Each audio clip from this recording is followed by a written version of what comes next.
We just went to a wonderful trip which started in Barcelona and ended in Venice. It was a wonderful experience, and we were able to visit a number of churches. The last church we visited was St. Mark's Basilica.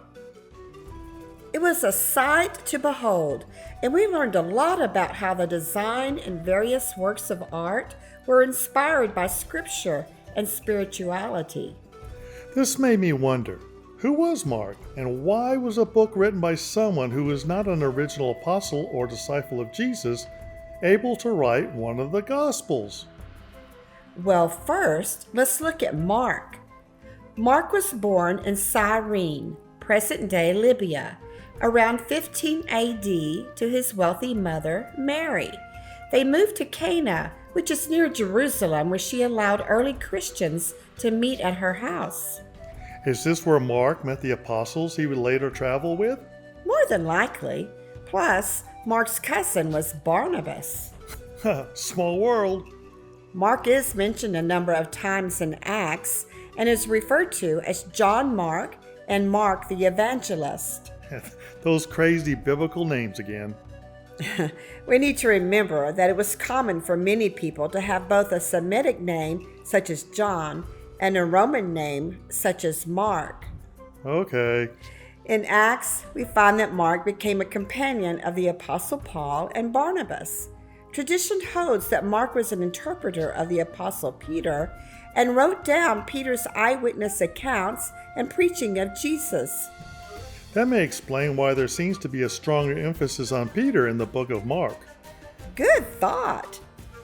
The book of Mark was the first gospel written sometime between 50 and 70 AD and attributed to Mark in the 2nd century. It is considered the most reliable gospel telling the story of Jesus' ministry, death, and resurrection. It also influenced the writing of Matthew and Luke.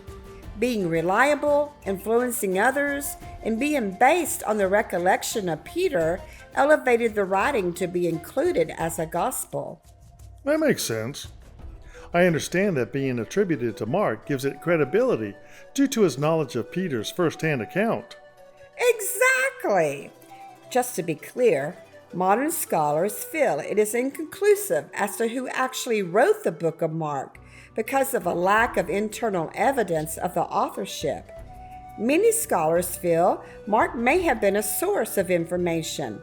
Scholars now refer to the author as anonymous or attributed to Mark. Interesting. You mentioned that Mark was an evangelist and traveled with Paul and Barnabas, who were both apostles. Did Mark ever become an apostle? Yes, he is considered an apostle because of his association with Peter and Paul and the work he did as an evangelist, bringing Christianity to the Gentiles. Whatever happened to Mark? Mark became the first bishop of Alexandria, Egypt, where he evangelized the Christian faith. That's why he was called Mark the Evangelizer. Yes, and as bishop, Mark established the first church in Africa and converted many people, which may have led to the Coptic Orthodox Church. Coptic simply means Egyptian. He was martyred horrifically in 68 AD and became a symbol of Coptic resilience. Man, it was tough being a Christian in biblical times. Which should give comfort for the many Christians being persecuted today. Absolutely.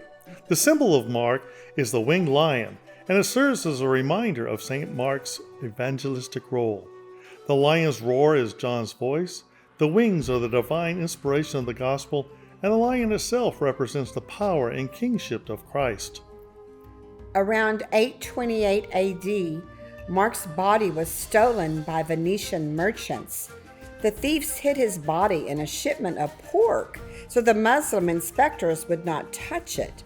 Once his relics arrived in Venice, the town celebrated, and it was placed in the Doge Palace. A short while later, a new church was built, and he replaced St. Theodore as their patron saint. Construction of the current St. Mark's Basilica, which contains the relics of St. Mark, began in 1063. It's an inspiring sight to behold if you ever had the opportunity to visit the Basilica.